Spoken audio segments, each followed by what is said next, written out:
They're in a bit of trouble. It was a magnificent game played between two great teams, and at half-time I think that the Richmond team were going to go on and win the game because they looked physically stronger and had some of the Carlton players a little bit concerned, who I think up until this stage had won the ball very easily against other sides and were just expecting that they'd do the same thing against the Tigers. However, it wasn't to be, but in the last quarter when I thought David Parkin made a very shrewd move in putting McConville to full forward, the Carlton team start to attack, and in that, I suppose, 6 or 7 minutes, had 4 goals on the board and completely destroyed Richmond. And Richmond then, with a shift of Jimmy Jess, who I thought was the best player on the ground till that stage at centre-half back, he went to centre-half forward, the defence fell apart, and the Carlton team went on to win quite comfortably, actually.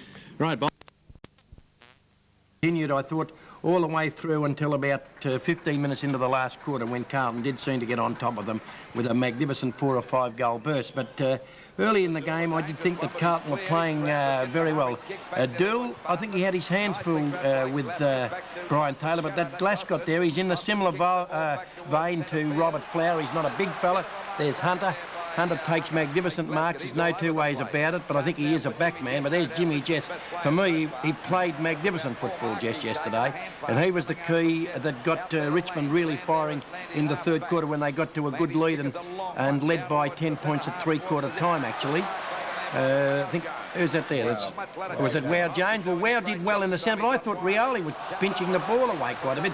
Here's Perovic going up the ground. Well, Vladimir is a very... They go in the background. Oh, that's when he kicks it, because they like to see him kick it up, a mile. They give that big whoomp or something like that. But Marcasani on the wing tried very hard, Marcasani. There's Jess coming through again. He really is the stalwart of the defence and played extremely well there. There's no two ways about it. No, he unfortunately didn't get in the state side. There's Sarah going after the ball. Sarah came off the interchange bench a couple of times. And I thought one of the telling moves was, I'm not sure where McConville actually does play. Sometimes he plays in the wing, sometimes he plays centre-half forward, sometimes he plays full forward. But he and Klomp in the last quarter. McConville took a mark just as soon as the game started in the last quarter in front of Sutton, who'd played very well against the big fellow Easton. And also Klomp came through the centre very strongly 2 or 3 times. This is Ashman. I finished up with 3 goals for the day. He's very dangerous near the goals, of course. But Louis, what did you think of the game? Well, I thought it was a great game, Bob, and no doubt for 3 quarters it was the battle of the defences, and it was a matter of which defence cracked first, and unfortunately for the Tigers it was theirs, and that's when Carlton's little men took over the game completely.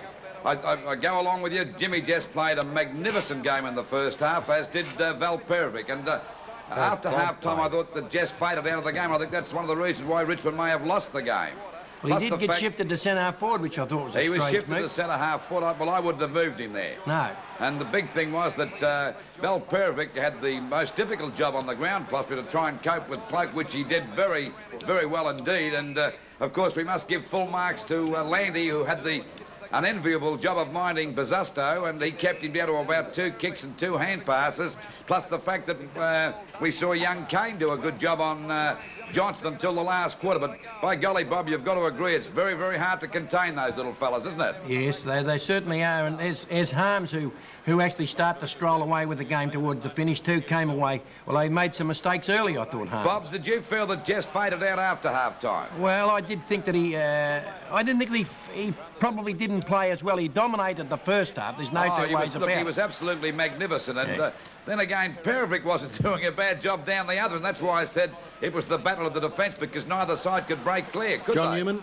Lou, do you agree with Bob that Fitzpatrick's going to get himself in trouble if he continues playing the way he is? Well, can Bob explain how is he playing? What's he doing? Well, I feel that he looks frustrated, and at times he wants to argue, and he's not playing with that cool charm that he normally plays with, Fitzpatrick. Well, I think sometimes it happens, Sam and Bob, that when you're captain of a side, you do become a little bit frustrated with decisions, and possibly that's what he's doing. He's trying to captain the side and play as well, and possibly affecting his game. But in a crisis, he's usually pretty good. He usually takes a mark, and as he did yesterday, he kicked a fine goal when they really needed it. Lewis, did you feel early that Carlton were surprised that they weren't getting the easy run on of their game that they normally do? You know, when they get the ball, there's 2 or 3 going to be able to take the ball, but they were hot pressed by the Richmond players all the time. Well, Bob, I think that Carlton can be beaten, and I think the only way to beat them, Richmond had the right tactics for 3 quarters, but they just wilted in the last. They lacked that concentration. Time had 24 hit-outs to the Carlton Ruckman 11. And North